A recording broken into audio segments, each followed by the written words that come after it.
के जंगल में चला गया, क्योंकि सब कुछ था पर शांति नहीं थी। तो उसने संत महात्माओं से पूछा, शांति कैसे मिलती है? महात्माओं ने कहा, एकांतवासी।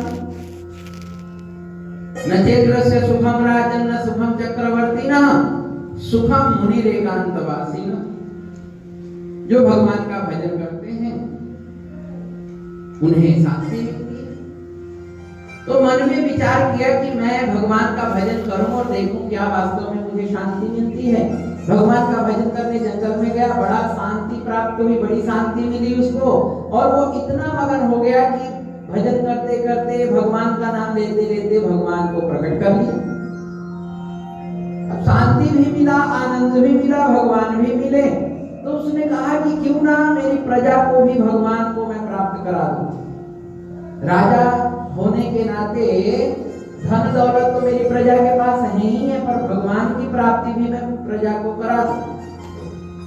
तो उसने भगवान को प्रकट किया। भगवान ने कहा, भाई वरदान मांगो, मेरे दर्शन का फल है कि आपकी मनोकामना पूर्ण हो। आप मुझसे वरदान मांगिए, क्योंकि बिना वरदान दिए तो मैं जा नहीं सकता। राजा ने कहा, भगवान आप मेरी सारी प्रजा को दर्शन दो।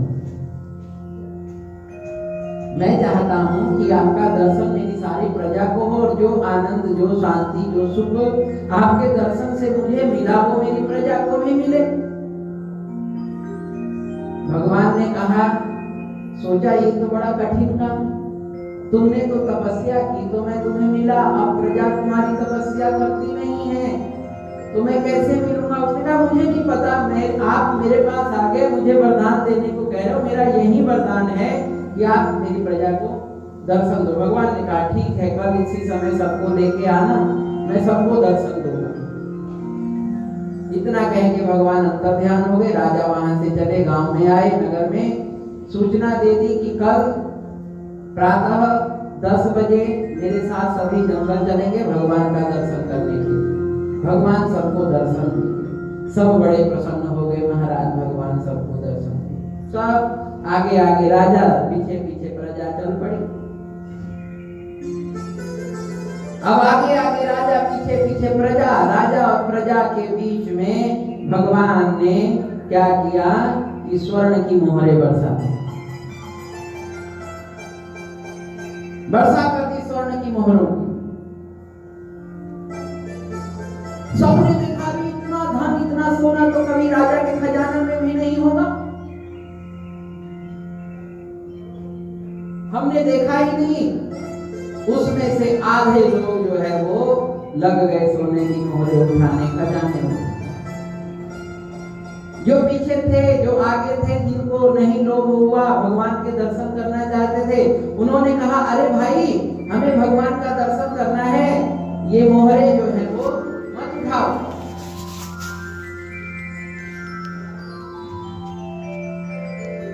नहीं तो भगवान चले जाएंगे। उन्होंने कहा, जो सोने उठा रहे थे, बोले भैया तुम्हें भगवान मिले, तुम जाओ दर्शन करो, हमें तो ये भगवान मिल गए, हमें तो हमारे भगवान मिल गए। ऐसे तो राजा के राज्य में हमारी पुश्तों बीत जाएगी, कभी इतना धन नहीं मिलेगा। आज मिला है, तुम जाओ दर्शन करने। बस 100 में से 50 लोग तो वो उठाने में लग गए, उठाए, वापस चले। जो बाकी थे वो आगे। अब आगे कुछ दूर चले, भगवान की माया, हीरों की वर्षा हो।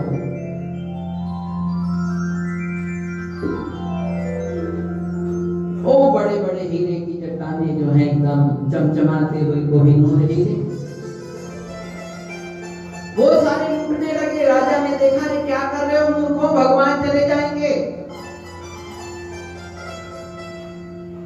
अब 50 में से 40 हीरे लूटने लगे।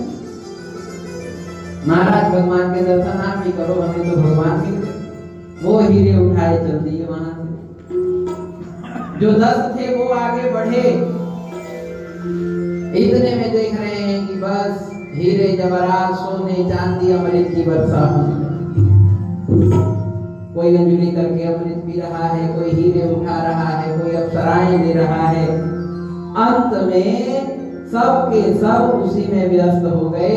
राजा जिलाता रह गया, किसी ने राजा की बात नहीं सुनी।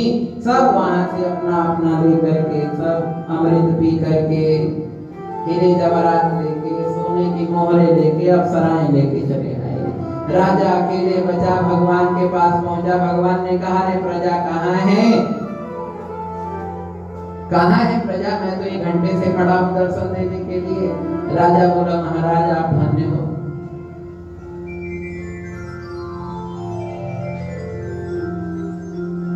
अगर दर्शन नहीं देना था तो मुझे क्यों दिए? भगवान ने कहा, क्योंकि तुम्हें शांति की इच्छा थी।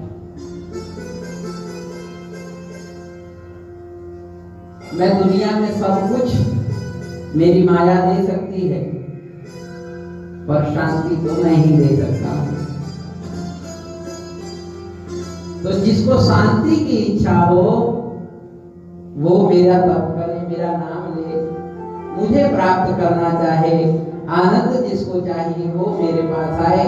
नहीं तो जिसको संसार में व्यस्त रहना है उसके लिए तो कुछ कमी है ही नहीं, संसार में फंसा रहे।